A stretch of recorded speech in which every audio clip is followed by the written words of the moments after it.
Imagine dedicating your entire life, like, to reaching the absolute pinnacle of your career. You put in the hours, the sweat, the sacrifice, all that grueling physical Yeah, conditioning. you give up everything for it. Exactly.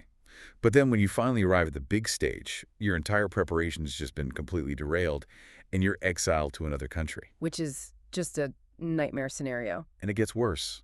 When you walk out to perform, a massive section of your own fans is actively booing you from the stands.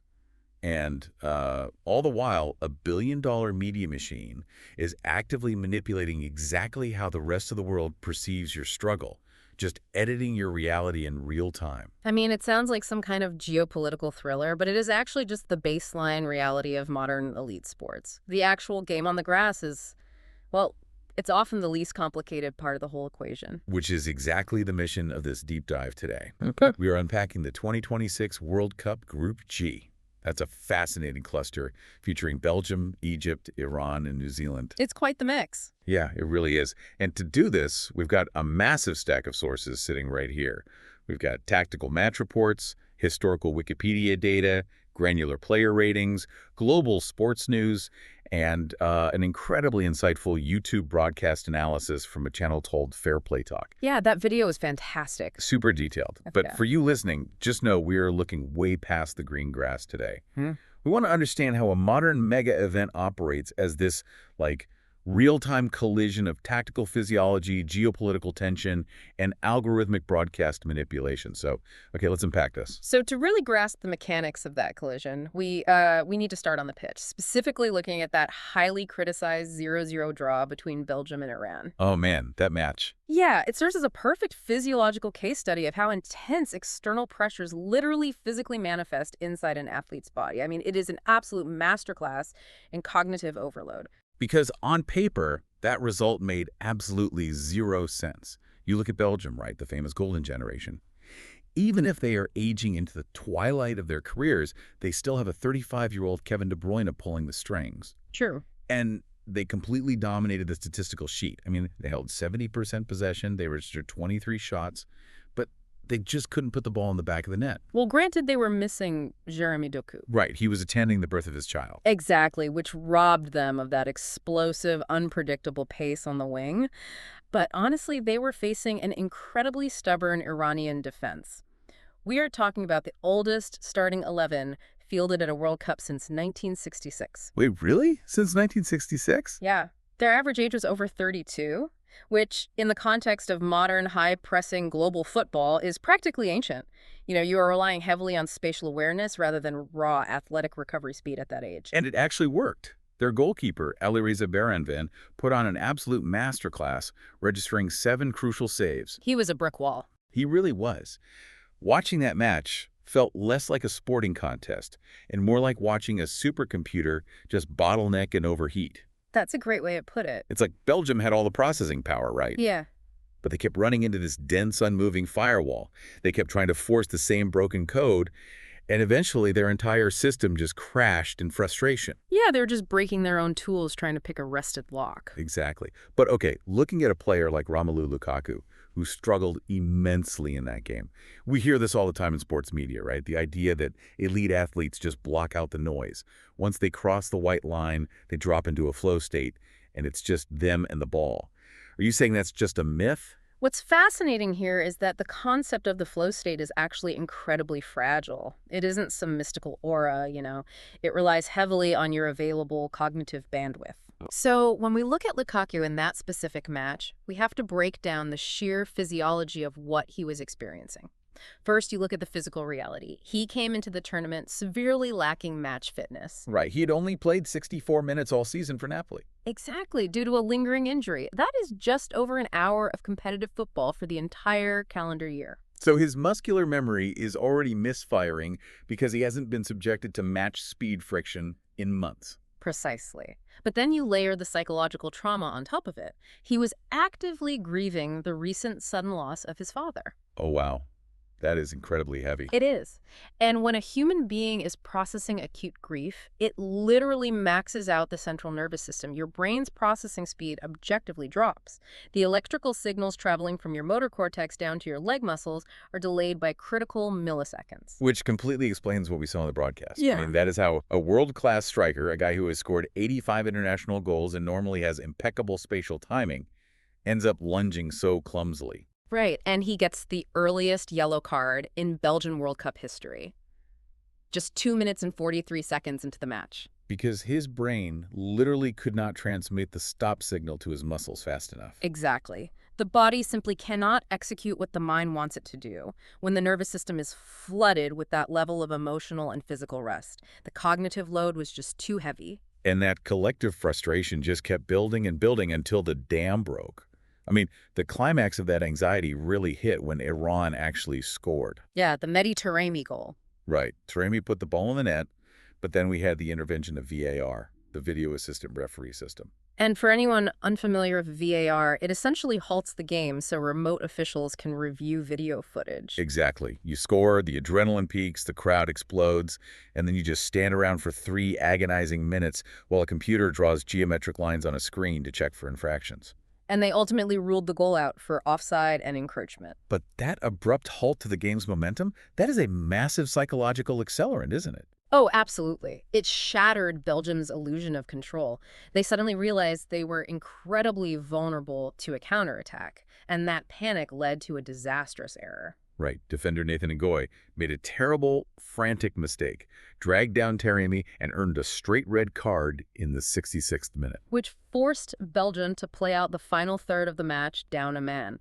It completely neutralized their offensive dominance and essentially ensured the 0-0 draw. It's wild how quickly it all unraveled. But, to truly understand why Iran was so defensively resolute, why they played like their actual lives depended on maintaining that clean sheet, we have to look outside the stadium entirely. Right, because you'd think a team under that much physical pressure from a squad like Belgium would eventually just snap. But Iran built a fortress, and to understand where that defensive rigidity came from, we have to examine the geopolitical reality that completely destroys the myth of the stadium as a safe haven. Right. Now, before we get into this next part, looking at the sources regarding the United States and Iran, I want to be very clear with you listening. We are wading into some heavily charged political waters here. Very charged. So our goal here isn't to take a political stance or validate any of these claims one way or the other. Our mission is simply to show you exactly what these federations and governments were arguing about, because that diplomatic fight had a direct, measurable impact on the athletes' bodies and their actual performance on the pitch. And the disruption was profound. I mean, the chaos started long before the opening whistle blew, right down to the fundamental logistics of where the players were actually allowed to sleep. Yeah, the administrative standoff known as the Visa Wars. Exactly. So U.S. Homeland Security and the sources specifically highlight a statement from Mark Wayne Mullen here. They claimed they blocked certain Iranian travelers from entering the country due to direct ties to the IRGC. And for context, the IRGC is the Islamic Revolutionary Guard Corps, which is a major branch of the Iranian armed forces. Right, so the United States was viewing the Iranian delegation through a strict military security lens, not a sporting one. Because of this, the U.S. only allowed 53 people in the Iranian delegation to cross the border. Which is a tiny fraction of a normal World Cup delegation. Exactly. And the Iranian Football Federation vehemently responded, calling this an undeniable lie and claiming it was merely a cover-up for political discrimination. And the result of this massive administrative fight, Iran's entire World Cup camp was exiled to Mexico. Just think about the physical toll of that logistics failure. You are trying to prepare for the biggest athletic test of your life, Yeah. but instead of resting in a state-of-the-art facility near your venue, your entire federation is embroiled in a daily, highly public diplomatic fight with the host nation's security apparatus. Yeah. You are commuting across international borders, dealing with altitude changes, and just enduring constant transit stress. And the tension wasn't just logistical. Adding to it was the cultural standoff happening in Seattle. Right, the Pride match. Yeah. The local organizing committee set up a pride match to coincide with the city's local pride celebrations. But the tournament draw ended up randomly putting the Egypt versus Iran game in that specific calendar slot. Which created a massive issue because homosexuality is punishable by law in both of those nations. Exactly. So the Egyptian Football Association sent a formal letter to FIFA rejecting the LGBTQ connections in absolute terms.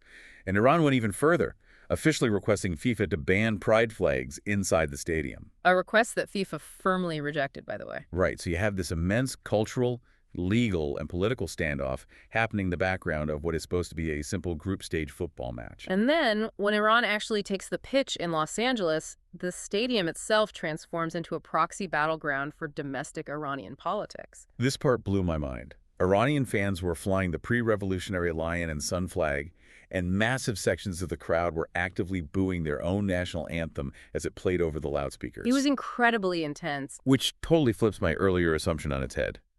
When your camp is displaced across a border, when you are at the center of international visa wars, and your own fan base is fractured and booing the anthem you are standing for, you cannot just outfocus those hormones, can you? It is physiologically impossible. Your baseline cortisol levels, which is your primary stress hormone, they are chronically spiked. When you are standing in that tunnel waiting to walk out, your body is essentially managing a low-grade panic attack. Wow. Your nervous system is just locked in fight or flight mode. So Iran's incredibly defensive circling of the wagons approach against Belgium wasn't just a tactical whiteboard choice made by the manager. Not at all. It was a physiological survival mechanism in response to severe external chaos. When the world outside the pitch is that unpredictable, hostile, and utterly out of your control, you naturally fall back on the tightest, most rigid structure you can possibly control inside the pitch. So you pack the penalty box. Exactly. You refuse to take offensive risks because your brain is subconsciously prioritizing safety over ambition. That makes total sense when you break down the biology.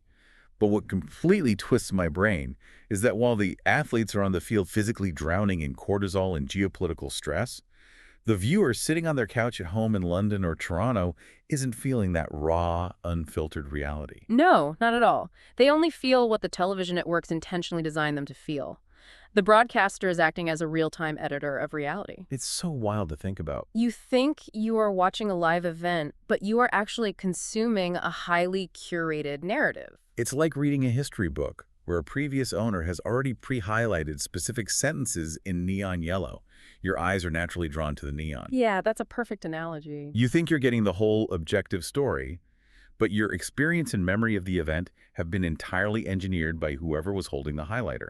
And our sources detail a massive broadcasting war happening in the UK that illustrates this perfectly. The contrast between how the BBC and ITV handled this tournament is just a brilliant case study in media engineering and human psychology. So the BBC went the purely analytical route. They moved on from the Gary Lineker era and brought in Kelly Cates, Mark Chapman, Gabby Logan, and Alex Scott to anchor. And they leaned heavily into tactical chalkboard analysis with former players like Alan Shearer, Wayne Rooney, and Olivier Giroud. Right. So if you watch the BBC feed, you are getting a very structured, polite, spatial breakdown of why a team failed to score. They're explaining the low block, the passing lanes, the defensive shape. Which really appeals to a certain type of purist football fan. But ITV recognized that in a fragmented digital age where attention spans are practically non-existent, polite tactical analysis doesn't necessarily stop a viewer from scrolling on their phone. Right, they need a hook. Exactly. They understand the algorithmic truth. Negative emotion, specifically righteous anger, retains eyeballs better than anything else. So they engineered a fiery confrontational desk. They brought in Mark Pukach, Gary Neville, Ian Wright, and Roy Keane. Right. And Keane did exactly what ITV paid him to do. Oh, he didn't talk about spatial passing lanes. He completely slammed Belgium's moral character. He called their performance cowardly on live television. And if Roy Keane is screaming at you through your screen that a team is cowardly, that emotion is incredibly contagious. You don't analyze the game anymore. You just start feeling angry at the team too. And this intentional engineering of emotion is leading to a massive cultural collision that is looming over the World Cup final itself. The halftime show? This detail is just wild. Right. So FIFA is planning a massive Super Bowl-style halftime show for the final, featuring Shakira, Madonna, and BTS. But the UK networks are seriously considering pushing the concert to separate digital-only streams rather than airing it on the main broadcast. And the reason why is fascinating is because the traditional football fans who are tuning in specifically to see Roy Keane absolutely tear into a team's defensive structure severely clash with the global pop fans who are just tuning in to see BTS perform. It's a demographic nightmare for a broadcaster. The networks know that forcing both of those highly emotional, fundamentally different audiences into the exact same broadcast feed will just alienate everyone. Yeah, the angry football fan resents the pop music, and the pop fan is completely terrified by the angry pundit. Which raises a really weird philosophical question. If ITV is feeding us viral anger and the BBC is feeding us dry, tactical geometry, are we even watching the same sporting event anymore? That is the core dilemma of modern media consumption. And it's not just the famous pundits in front of the camera shaping that reality. The most impactful changes, the ones that actually rewire how we perceive sports, are happening quietly behind the cameras. Tell me more about that. Well, if we look ahead to the upcoming Milano Cortina Winter Olympics, as outlined in the sources, we get a fascinating window into the absolute revolution happening in the back end of sports media. Right, Olympic Broadcasting Services, or OBS. They have recently reached full gender parity, boasting 54% female commentators. But it goes way deeper than just the voices on the microphone, doesn't it? Much deeper. They launched an initiative called Framing the Future, specifically to train and hire female camera operators, and another initiative called Engineering the Future, which places female telecommunications engineers into the actual back-end data systems of the global broadcast. Now, I always assumed a television camera is just a piece of glass and metal. It objectively captures whatever happens in front of it. Are you saying the technology itself has a bias? If we look at how modern broadcasting relies on automated technology, absolutely. Think about AI-assisted video tagging. Okay. During a live match, networks use artificial intelligence to instantly scan the video feed and generate highlight reels for social media and halftime packages. But how does an AI know what a highlight actually is? Right, someone has to tell it. Exactly. It relies on computer vision that maps the field and evaluates pixel movement, audio noise levels, and acceleration based entirely on its training data. So if that AI is trained predominantly by male engineers, it might be unconsciously programmed to weigh aggressive, physical tackles or isolated, explosive feats of strength as the primary markers of a highlight. Because that is what those specific engineers historically valued and rewarded in their own consumption of sports. They literally taught the machine their own preferences. Precisely. But if that AI is trained, coded, and adjusted by female engineers, they might tune the algorithm to prioritize and tag complex spatial passing sequences, intricate build-up play, or different forms of athletic endurance. That is mind-blowing. By changing who writes the underlying code, you literally change what the machine defines as a highlight on your screen. You basically hand the neon yellow highlighter to someone with a completely different perspective. The AI is literally deciding what parts of the game are worth remembering. And the sources point out they are actively fighting historical bias in real time with something called portrayal guidelines. Right, the portrayal guidelines are huge. These are structural guidelines that actually prevent broadcasters from falling into lazy tropes, like attributing a female athlete's gold medal success to her male coach or her husband up in the stands.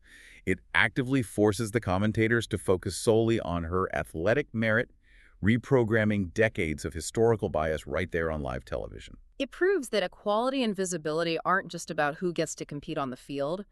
The hidden infrastructure deciding when, how, and why an athlete is seen is arguably just as important as the performance itself. So with all of this swirling around them, the physiological paralysis of grief, the geopolitical proxy wars forcing teams into exile, the angry television pundits driving narrative rage, and the biased algorithms deciding what even counts as a highlight, how did Group G actually resolve itself? We definitely have to bring it back to the climax of the group stage because the reality on the pitch ultimately forced its way through all of that off-pitch chaos. It did. And for Belgium, breaking through that chaos required a massive tactical and personnel shift. Coach Rudy Garcia finally made the incredibly tough call to bench the struggling Romelu Lukaku. And doing that completely changed the spatial dynamics of how Belgium played. Right. By taking off a traditional, static target man who was clearly struggling with his physical and cognitive load, Belgium introduced fluid, unpredictable movement. And it worked. They came out and absolutely routed New Zealand. Our sources cite varying scores from different regional outlets. Some say 4-0, 4-1, or 5-1. But the undisputed takeaway is total overwhelming dominance. Yeah, they finally clicked. Leandro Trossard earned a near-perfect 9.0 match rating with 2 goals, while De Bruyne and Alexis Saelemaekers also found the back of the net. They finally stopped trying to force the ball through the firewall and just went around it. But for New Zealand, it was a harsh tactical reality check. Coach Darren Baisley had publicly pleaded with his team for a flawless performance against the world's 4th-ranked team, knowing they couldn't afford a single mistake against that level of attacking fluidity. But they just couldn't hold on. The All-Whites were eliminated, suffering their first actual World Cup match defeat in 44 years. Which is an insane stat. Yeah, remember, they famously went undefeated through the entire 2010 group stage, drawing every match. So this was a historic end to an incredible streak. Meanwhile, the other side of the group made a completely different kind of history. Egypt. Yes, Egypt beat New Zealand 3-1, with Mo Salah naturally putting on a clinic and winning man of the match. And we have to explain the cultural weight of that victory. It earned Egypt their first ever World Cup victory since they debuted in the tournament way back in 1934. You are talking about almost a century of waiting. Entire generations of Egyptian fans grew up hearing about the World Cup but never seeing their country win a single match on that stage. And it was finally resolved in 90 minutes. It is a stark reminder of why these tournaments captivate the globe despite all the administrative chaos. Just looked at Cape Verde, a tiny island nation from another group, advancing to the knockout stages to face global giants like Argentina. Right, it's the fairy tale magic of the tournament breaking through the heavy geopolitical and algorithmic layers. Exactly. Which perfectly encapsulates the entire mission of our deep dive today. To truly appreciate that magic on the grass, you have to understand the massive, invisible machine that surrounds it. We started this conversation looking at a frustrating 0-0 draw between Belgium and Iran. Yeah. And what we found is that a 0-0 draw is never just a 0-0 draw. It is the final physical output of a multifaceted machine where tactical physiology, central nervous system overload, geopolitical visa wars, angry TV pundits, and algorithmic camera biases all crash together in real time. The game you see on the screen is inextricably linked to the world outside the stadium. You cannot separate the athlete from the environment that produces them or from the media apparatus that broadcasts them. So what does this all mean for you listening? The next time you sit down on your couch to watch a live mega event, whether it's the knockout stages of this World Cup or the upcoming Winter Olympics in Italy, I want you to ask yourself a question. It's an important one. Look at the screen and ask how much of the tension, the drama, and the anger you are feeling right now is organic to the sport being played, and how much of it was carefully, intentionally engineered by the unseen person writing the AI code, the director choosing the camera angle, or the pundit yelling at you from a desk. Are you watching the game, or is the game playing you?